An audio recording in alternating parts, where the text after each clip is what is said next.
एक समय बाद ही प्यार की कदर कहानी है जो अमित कुचिया जी की लिखी हुई है, जो रोमांस भरी कहानी है। चलिए बिना देरी के कहानी सुनते हैं। दिव्या और आशीष आज आखिरी बार मिल रहे थे, क्योंकि दिव्या की शिकायतों का पिटारा ज्यादा ही भर गया था। वो एक बड़े घर की बेटी रही है। उसने प्यार की खातिर माँ बाप के किए रिश्ते को ठुकराकर आशीष से शादी कर ली थी। फिर धीरे धीरे उसे एहसास होने लगा कि मेरी इच्छाएं तो आशीष पूरी कर ही नहीं पा रहा है। वो चाहती थी कि हमेशा घुमाएं और समय दें, पर आशीष की दिनचर्या निश्चित थी। वह चाहती थी कि वह फोटो खिंचवाए, सदा अपडेट रहे। वह हमेशा ही एनिवर्सरी हो या बर्थडे हो, बड़े स्तर पर मनाना चाहती थी। यही उनका आपसी मनमुटाव का कारण बन गया था। एक दिन दोनों में बात इतनी बढ़ गई तो आशीष ने तैश में आकर कहा, तुम्हें मुझसे परेशानी है तो मुझे छोड़ क्यों नहीं देती, कम से कम मुझसे तुम्हें छुटकारा मिले। तब दिव्या भी कहती है कि ठीक है, मैं मम्मी पापा के पसंद से शादी कर खुश रहूंगी। जैसे ही मम्मी के घर पहुंचती है तब उसे एहसास होता है कि मैंने तो आशीष से प्यार किया था। ये मैंने कितनी बड़ी गलती कर दी। जैसे तैसे 2-3 होते हैं तब उसके पास आशीष का फोन आता है।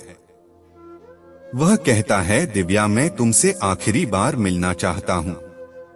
तब दिव्या कहती है, अब बात करने को क्या बचा है। उसके बाद वह कहता है, मैं तुम्हें फोन पर कुछ नहीं बता सकता हूँ।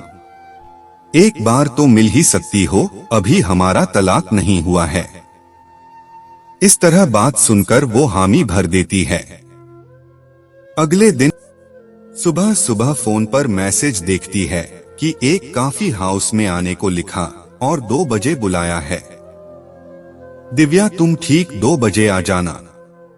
वह अपनी मम्मी को बताती है कि आशीष ने बुलाया है, वो मुझसे आखिरी बार मिलना चाहता है।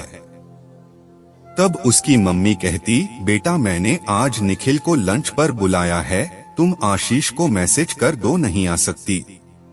तब वह मैसेज करने के लिए जैसे ही टाइप करने ही वाली होती तब उसके दिल से आवाज निकलती है, एक बार मिलने में क्या जाता है, मेरे साथ कोई आशीष ने जातियां तो नहीं की कि मैं मिल न सकूं। वह रुक जाती है और वह ओके का जवाब दे देती है और वह मम्मी को समझाकर कॉफी हाउस पहुंचती है। वो भी टाइम से वहां पहुंच जाता है। दोनों एक दूसरे को देखकर मुस्कुराते हैं और वह टेबल तक पहुंचकर पूछती है, तुम्हें ऐसी कौन सी बात करनी है जो फोन नहीं कर सकते थे। तब आशीष कहता है, अरे दिव्या बैठो तो सही, कॉफी ऑर्डर कर लें। तब वह बोलती है कि आज मम्मी ने निखिल को लंच के लिए बुलाया है। वो पहले के किए की माफी मांगकर मेरी बारे में बात करेंगी। उसी समय वह बोलता है, क्या तुम्हारे पास मेरे लिए 10 मिनट का भी समय नहीं है जो इतनी जल्दी है। तब दिव्या कहती है कि तुम्हारी वजह से ही ये परिस्थितियां आई है, मैं सब कुछ छोड़कर तुम्हारी हो गई थी। अब क्या बचा है जो तुम्हारे लिए रुकूं?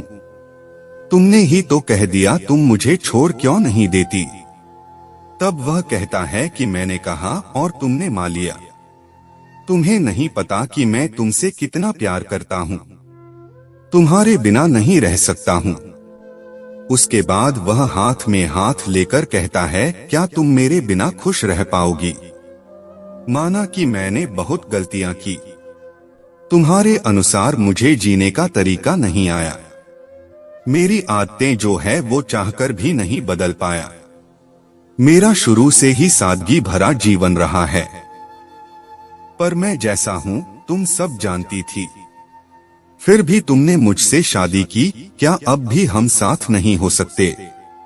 क्या तुम्हें मेरे साथ बिताए पल याद नहीं आएंगे? मेरा क्या टाइम्स मैं ऑफिस से लौटूंगा और कैंटीन में खाना खाऊंगा और कभी कभार दोस्तों के पास भी बैठूंगा, पर जब घर आऊंगा तो घर तुम्हारे बिना खाली ही होगा।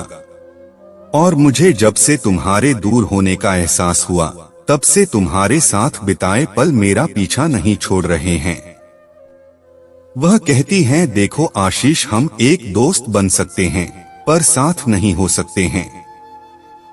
तब वह उसका हाथ पकड़कर कहता है, शादी जब हम दोनों ने की तो हम दोनों एक दूसरे के साथ निभाएंगे। तुम भी समझो न यार, मैं तुम्हारे बिना नहीं रह सकता। उसी समय दिव्या के कदम वहीं रुक जाते। वह भी ठहर सी जाती है और उसकी आंखों को पढ़कर भावुक होकर उसका हाथ थामकर कह देती है, हाँ, हमारा गठबंधन इतना कमजोर नहीं है जो आपसी शिकायतों से टूट जाए। ये हमारी शादी का गठबंधन कोई कागजी समझौता नहीं है, ये हमारे प्यार के रिश्ते हैं जो एक हस्ताक्षर से मन के रिश्ते को तोड़ दे। मैं तुम्हारे साथ हूँ।